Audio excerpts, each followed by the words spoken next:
All right. So listen, today with me we've got Oscar Porter, and Oscar, I've been knowing him for a pretty long time, and I like doing these with F. Allen conversations with people that I've been knowing. We've also worked together on some national TV shows. You know, Detroit 187. You might catch me there. It's when I met Black Panther on that show. He sure was on there. Was on that show, I didn't even think about that. So I have a story about when I met Black Panther. Okay. So now, just for context, I was an extra. No speaking You were roles. featured extra. No, I think I was just an extra. No. You were featured extra. Was I? I know because they called you. I mean, remember you had to get picked. Remember for the FBI agent? Right. The Okay. FBI agent. You were featured extra because regular extras just go through the casting and they send you. Oh, I see. But they picked your picture. Remember? Oh, okay. Do you remember that?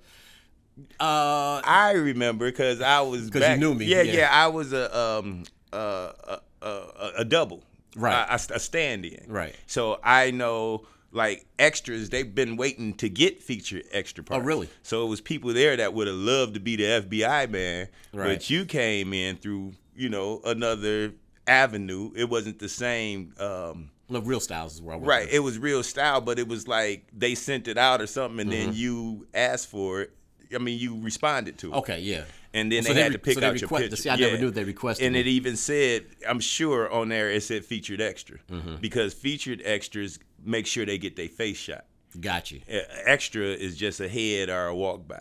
Right. Okay. So Yeah. and So, I was on in two your different. face, I was yeah. on two different of those episodes. You were sitting on the desk on one. You had the desk shot. I remember that. Yeah. I remember, but I also kept walking in front of the star and cutting off his path when he was trying to Probably do his pissed marks him too. off, right? No, he was kind of cool. He was just Okay. like, "Hey, let's just get it together," because I never bothered him.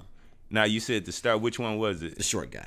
Forgive me for not knowing his name. The The co-star, Uh, not Michael Imperioli, the other guy, the okay. black guy, Okay, James McDonald. James McDonald. So Yeah. sorry, James, but And I was his stand-in. you were his. I thought you was. Yeah. I thought you was a tall guy. I was James McDaniel's stand-in. Well, that's kind of weird. Yeah, and he was he was the ass. Well, James, I mean, he became he ended up being a good guy, Mm-hmm. but he was ass because he didn't like the fact that people were calling themselves actors here and Really? hadn't been through no shit. Like he was from Juilliard. Okay. And like Sir Patrick Stewart being a Shakespearean actor coming onto the cast Right. of Star Well, Trek. Juilliard, is the top of acting, and like Isn't that Don Espinosa, the Big Brother Almighty. Yeah. He's from Juilliard too.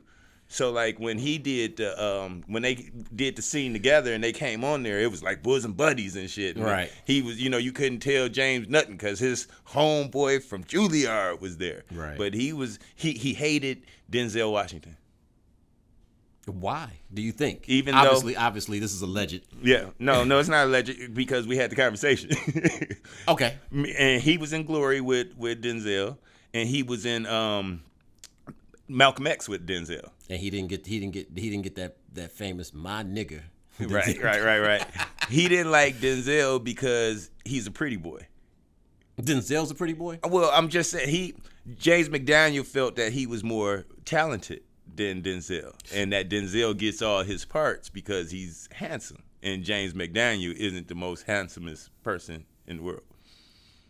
Okay, all right. Hill Street Blues, that was James McDaniel. So really, he Right. was putting in the work before Denzel was. Okay, yeah, I got you. I can see that. But Yeah. I heard Jay Leno say a long time ago that Denzel Washington is really not that good looking. He just acts good looking. And that makes him a great actor. That makes him a great actor. Can you imagine Denzel Washington just as walking down the street? Yeah. Would he still be as that suave, debonair? Because he just kind of looks like a stepdad. Now he does. No, he's always looked like a stepdad. No, It's from the 70s. Ricochet, he was the lady. He was a handsome.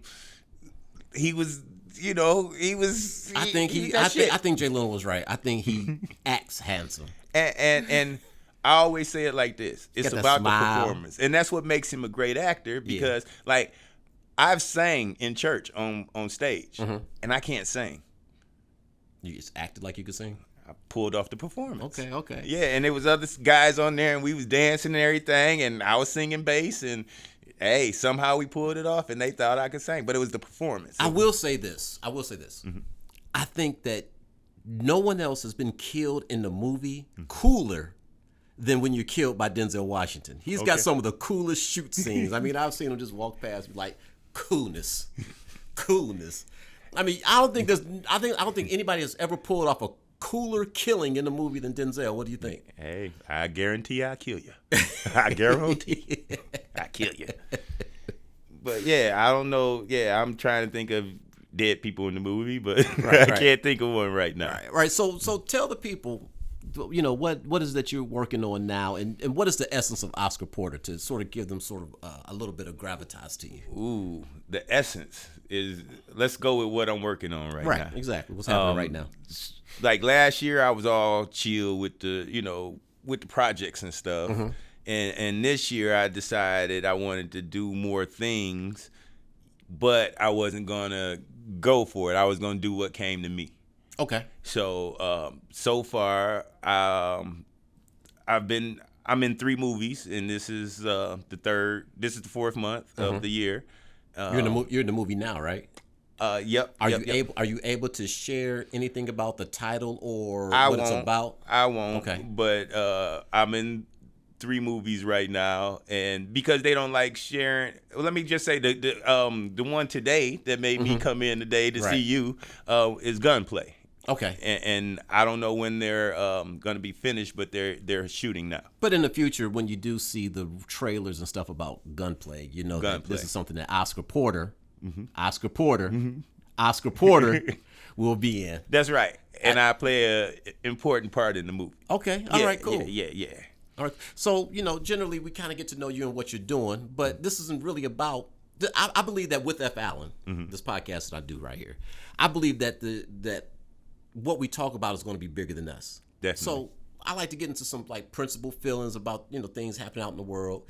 I know that you're doing a podcast. Yep. So tell me about the podcast first. Like, Okay. what's Our that about? podcast is called That's Just It, and we're 5 guys with different views on relationships, and a lot of times you get people to cater to women on their views in their relationships. So we're just another outlet for men to do it. And a lot of our solutions rely on therapy. Oh, really? Yeah. Do you have a therapist on the panel or? I have 2 therapists I can call when I'm when not a it's lawyer, needed. but I hire lawyers. Right. I have Brian Cheney is one therapist, and Okay. he has chain reaction therapy. He's a black therapist too. Is there a moment from your podcast that you can, like, if I say, when's the last time you laughed really? What was the last laugh you really hard? Or what's the most memorable laugh that you had on the laugh podcast? so hard on every episode, and Really? every time we do it, it just gets better. Okay. And depending on the topic is how much we laugh. But like we just did an episode Sunday, and it comes on at 8:00 on YouTube. You can find us, and it was a serious topic. You know, it was about something very serious that we shouldn't have been laughing at. But we still got the seriousness out. We still got the what we were talking about and our views out on the topic. And I always like to give a different way of looking at something, and with our cast, it's somebody on there that's always gonna give the opposite, even when they know that they don't believe the opposite. How do you feel about finding humor in the most inappropriate things? I think you have to. You have to. You have to, because this world is so sad and mentally is so draining. Do you navigate it? Like, do you balance how you approach it, or is it just balls out, fuck it? Well, I'm gonna say it like this: when we're born, we know 2 emotions: happy and sad. Okay. Depressed. What's the other one that they tell me I have? When you anticipate stuff. Anxiety. Anxiety. Or anxious, yeah. Anything that has the big words and you need medication for. Big words and medication. Right. We weren't taught to know what that is. We have to be diagnosed with that. That sounds like a good name for a podcast, right? Big words and medication. Medication. It does. So my thing is that we all That's a lot gonna of be, this stuff. That's going to be the title of this podcast today. Okay. This episode is going to be titled "Big Words and Medication." and a lot of our stuff, we allow ourselves to manifest. Okay. So if I say I'm depressed, then I start feeling depressed because I know depressed people. Even though I'm not capable of diagnosing myself with depression. Much like Denzel Washington can act good looking. Okay. But he went through the schooling and stuff to be an actor. True. Right. So I'm just saying. But so has a lot of other people. I mean, who else acts as good looking as he does? Right. So we can assign that to very few people because a lot of people went to school. Yeah. But again, we were talking about that earlier. Is that goes with the agent and the manager and stuff like that. Okay. Because Danny Glover ain't the most handsomest person in the world. No, but he was Mr. Yeah, and he gets plenty of work. He just does his business. Yeah, and he don't need nobody. He sit up there on the phone. I had a story about him too, but he's that's a different kind of guy. So you got your bones in this business by doing a lot of stand-in work, right? I got my bone.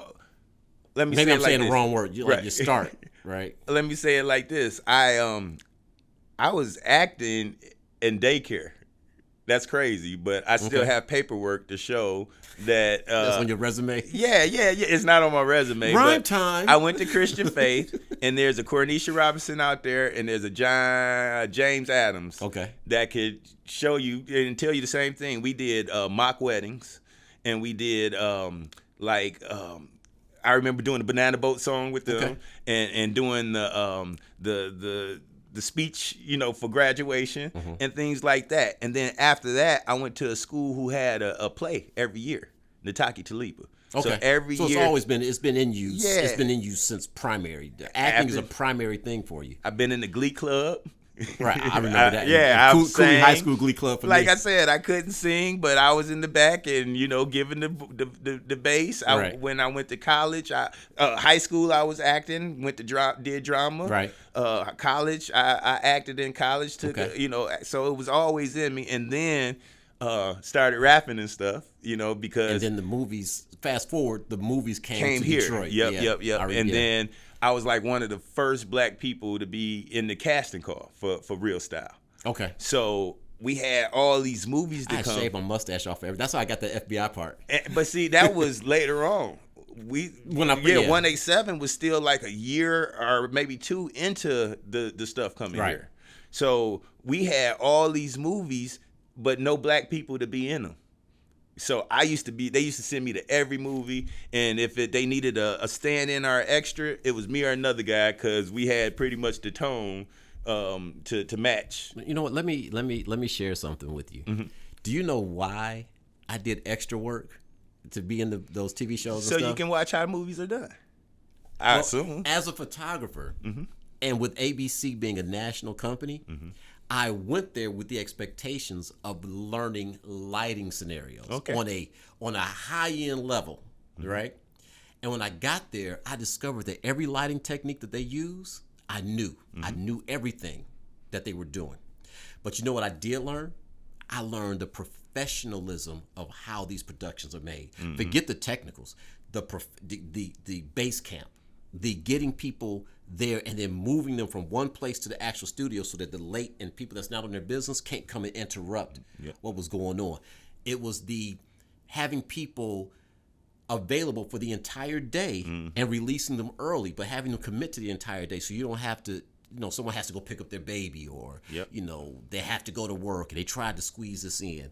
Different things like that is really what I actually learned from that. And those are sort of things that I actually carry when I do new stuff now, So if you're going to get hired, you got to give your day away, even if they don't use you for the whole day. Well, the important thing about that is when you gave your day away, you got paid for it. Well, yeah, for us. For us, they paid us until they let us go. Well, I'm saying like right now in this industry that we at, they're asking for extras to do their movies, and they want you there for 14 hours, but they don't pay you. Well, no, they didn't do that then either, but they will. They kept you. No. Back then, they paid us. Well, not.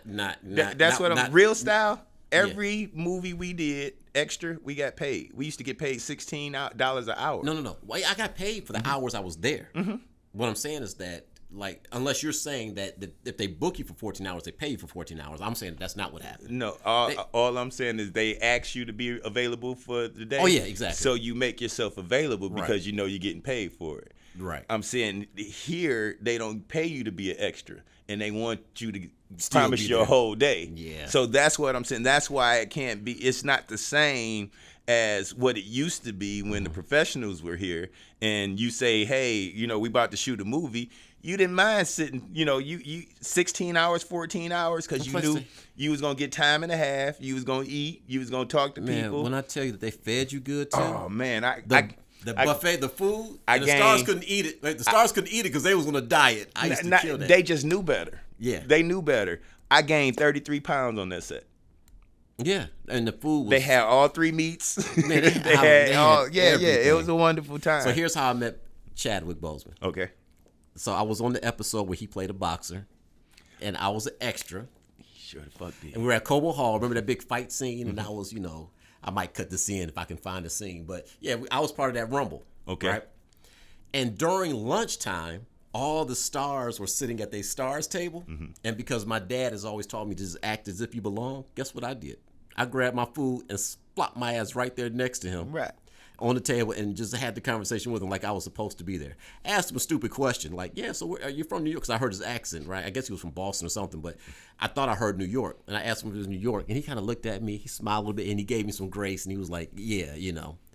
Because, you know, I realized that when you're in a position like that, everybody asks you the same things over and over to the point where you can tell when somebody inhales, you can tell by the way they inhale what's going to come out of their mouth. Yeah. You know, so I try to be respectful of that with all of them. So I never really bothered them.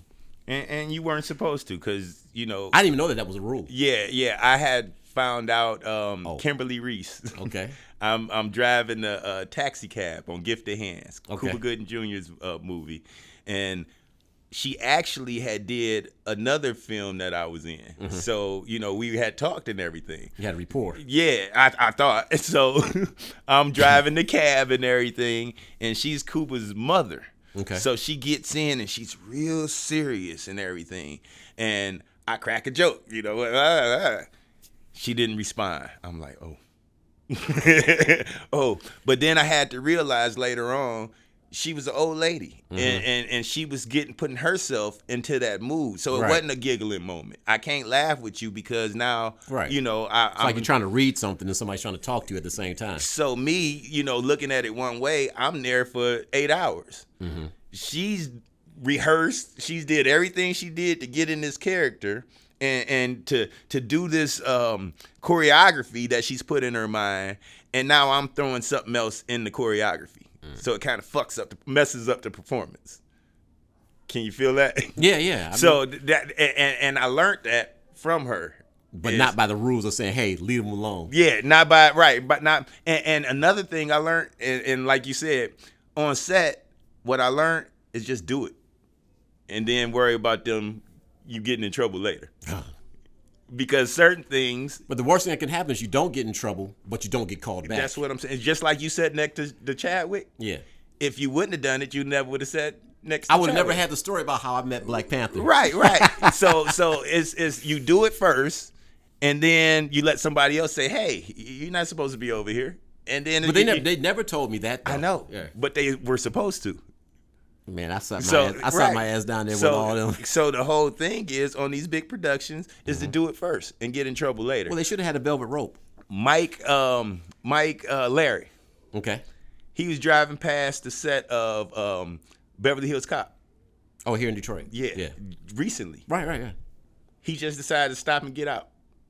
And walked his ass right there and became one of the extras. They didn't even know he wasn't supposed to be on the set. He said he sat there and did the movie and everything. He didn't even know he was supposed to stay for the turnaround because he wasn't part of it. He just came. Right. And like I told him, I was like, dude, you're supposed to stay there. So when they turn around, you was still there. He's like, oh, I know. I just, you know, they were shooting, so I got out and I stood up there.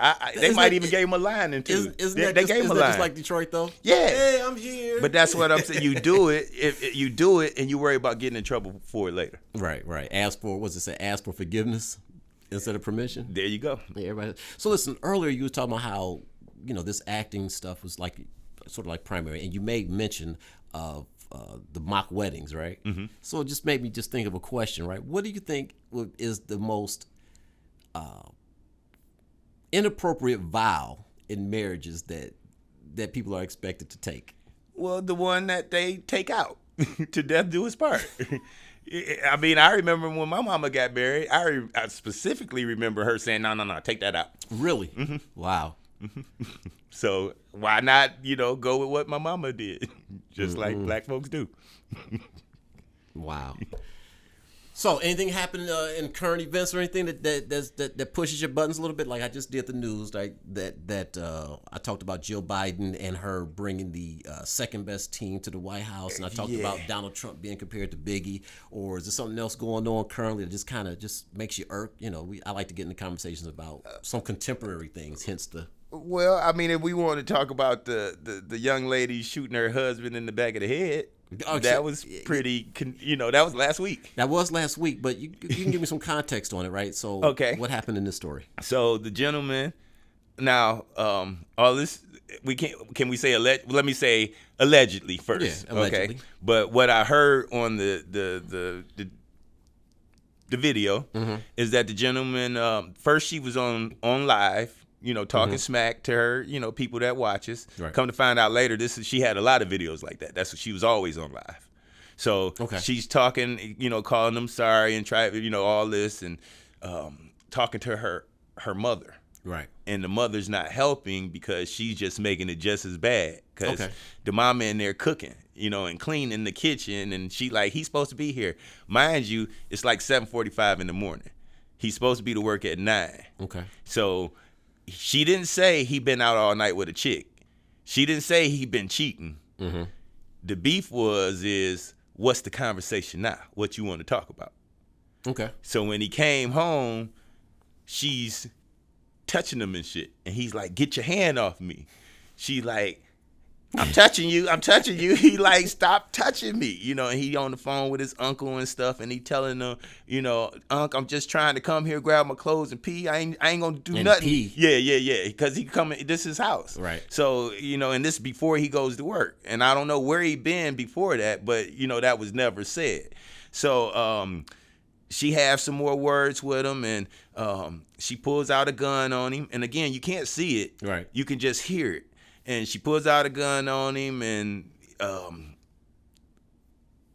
the video is actually like an hour long. Really? What everybody's seeing is like 6 or 7 minutes that they putting on the internet. I just saw the last minute. No, yeah, because it's 2 videos. Mm-hmm. The second video is just all black. You just hear audio, right? And you hear the detectives come in. Oh wow! And they say it looks like he was walking away, and she shot him in the back of the head.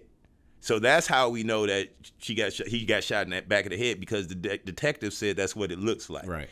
And so, assuming, allegedly, he probably pushed past her. Or he saw the gun, like, oh shit. No, he already knew. I mean, because if you hear the video, the gun was in front of him probably about a minute. Okay. Because he was like, I'm gonna call the police, tell them you got a gun.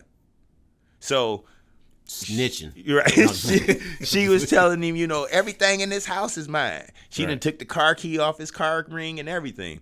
And he's still trying to go to work. So she's, again, pushing buttons and everything. And so how did this current event, how did it trigger you? Like what gave you? It triggered me because, as we preach on our show, words are nothing.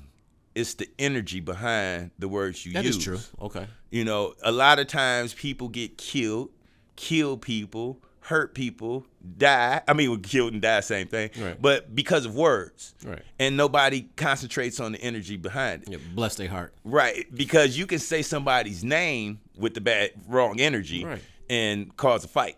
Yeah. It doesn't have to be necessarily bitch. Bad words. Oscar ass nigga. I just, Alan. Right. The way you say, why you call, how you gonna say my name like that? That's some Alan stuff. Yeah. But I'm just saying it's the energy behind it. So your name, the same name can be said with love, and you don't want to fight. That's true. So sometimes, when we get to, messing with people, like you have a rap battle and you say nice things in a dissing way, and it short circuits people's mind. Like, are you cussing them out with a smile? are you good looking ass nigga? Right. Get your professional, beautiful ass out of here. Right. You know? Good insults. Right. So, and that's what I'm saying. People never concentrate on the energy behind what's said, because if they did, a lot of times that shit wouldn't even bother you. So you're saying that she really wasn't saying much, but it was how she was saying it, or was it how he was saying it? Well, her energy again was she wanted to fight. It was her energy was of power. She wanted to. She wanted to cause something. Right, she wanted some shit. So let's make this black and white. In Okay. that video, whose side were you on? Okay, I'm gonna have a lot of people to not like what I say. That's okay, but because it's not me. it was it was the dude's fault. So you were on the side. So that's a very soft way of saying you were on the girl side. No, I wasn't on the girl should go to jail and but in the get argument, whose prison. side were you She on? should get killed in prison for killing that man and shooting him in the back of his head, because she's guilty of murder for shooting him in the back of the head. Yeah. But I blame the man for not having the stuff together. So if you blame the man, then you're on the woman's No, side. I'm on neither one side, because if she wouldn't have done it, he'd still be alive. Okay. If he had his shit together, he'd probably still be alive. Meaning, she said, ain't nothing in this house mine. I mean, ain't nothing in this house yours. Everything in this house is mine. Okay. You shouldn't be in the house where a woman can tell you that. There it is. Oscar Porter walks the tightrope. She took the car key off his car ring. Yeah, you should be a politician. You shouldn't be in a relationship where you ain't got no car and a woman can take your car and cause you from not going to work because she's taking the car key off. You should have your own. Yeah, I do believe that relationships should be 100-100. I don't understand 50-50. I don't even think they should be 100-100. Well, no, let me tell you why. Let me unpack that. Okay. 100-100 means that you put in 100%, because you can only give of all of yourself anyway. Okay. She should put in 100%, or he, if you identify a certain way. But anyway, your partner puts in 100%, you put in 100%. Now, this is the benefit that it has, right? If something happens, like let's say she or he leaves you, right? You don't skip a beat with the things that's happening. Food, fire, water, shelter, all that stuff. You don't skip a beat. You don't have to worry about who's going to help with this bill or that bill. You need to be able to move as if you weren't just like half of you just wasn't gutted. Yeah. That's the protective benefit. But that's not possible. Well, emotionally it wouldn't be. No, I'm talking But you about still far have to as put one foot in front of the other. if and you keep do it moving. if you do 100%, right? Right. And then one is gone, you can't keep up the two, because now 100% is 200%. Yeah, and so that now one is gone, so now you just have 100%. and 100% is a 100. It's not enough to take care of 200%. No. Of course, it's not enough to take up. No. It's not enough to take care of 200%. Okay. But 200% is well in surplus of what needs to be taken care of. In other words, like for instance, 100 here, 100 there. This 100 is not being used by me because that's all hers. Anyway, Okay. she just produces it.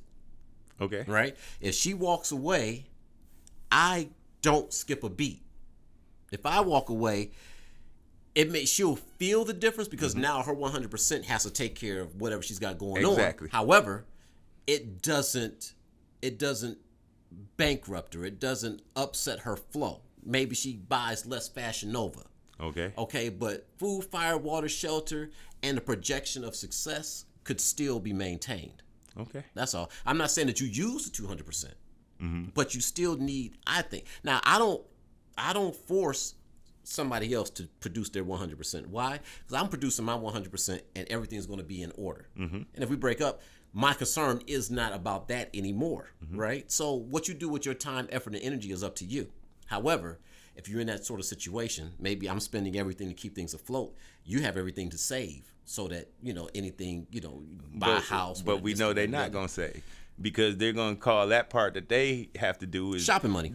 The Target, the top paper towels, all that, the tissue and everything. Yeah. That's what they're going to claim. Those things that we don't consider. Right. And I understand that. But what I'm saying is when it's a couple, you create things that you wouldn't as a single person. I do believe that hard times are half as bad, good times are twice as good if it's done right. Well, right, and that's what I'm saying. I might have got me a 2-bedroom apartment if I was single. But now that I'm married, I got to get this big house with the 2 kids. You know what I would get if I was single? Hold on. The big house with the 2 kids, right? Mm-hmm. So now that's the 200% side, because that's both of us. We have to keep this big house going. So now if I leave, she's, like you said, her 100% is still going to take care of the house, but now she needs 150% because she got to put her 100% to there and everything else she was doing, the Target and all that other stuff. No, a lot of times, for me, the way that I feel is like a lot of the stuff is just like extra lifestyle stuff. Mm-hmm. Girls' trips, partying, drinking, all the extra, buying diamonds and jewelry and drip and whatever it is that makes your life fulfilled to yourself, right? Mm-hmm. Those are outside of food, fire, water, and shelter. Okay. I'm saying the 100% should be able to take care of that easily. And then everything else is just extra. And I'm saying we shouldn't even let women believe that they can handle life by themselves without a man. Okay, let's say that again. We shouldn't let women believe that they can live their 100% without a man. We shouldn't let you shouldn't let another human being. I'm saying that we should, as black people, we should understand that we are a community and we need a husband and a wife, mm-hmm. or like you said, however you identify, but you need somebody else to live the American dream, to live the American dream. It takes 2 people. Yeah, you could do it by yourself, but it's way harder. And you say, for instance, I can tell about my life. I had a wife. Okay. She wanted to be a YouTuber. Okay. When she was married, she had time. True. Because I think is the best gift you can give the other person. person. That's what I'm saying. And she had the time to do it. But when we divorced, she didn't think about, hey, I can't be a YouTuber no more if I leave my husband.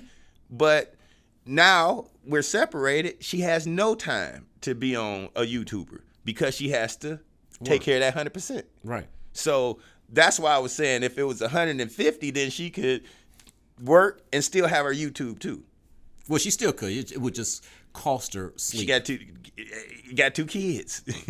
but at the end of the day, once you're separated, that's not even your issue anymore. And you should think of, and all I'm saying is you should think about that before you separate.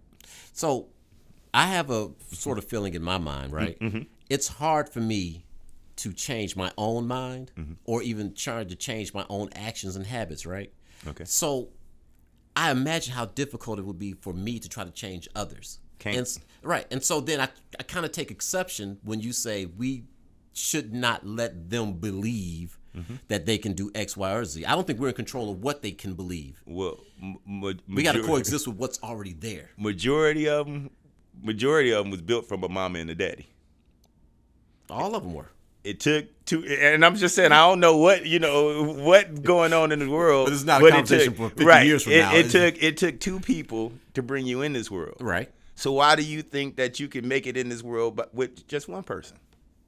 I mean, that's food for thought. That's one thing I never considered before. So let me just process that. Adam and Eve was 2 people. Right. To create a life, it takes 2 people. Mm-hmm. And so now you got a life created, and you want to take care of it by yourself. Yeah, but you also have the universal math of 1 + 1 = 3. I don't understand that. That's right, because you got a mom and a dad, and when they procreate, 1 + 1 = 3. Okay, it doesn't equal 2.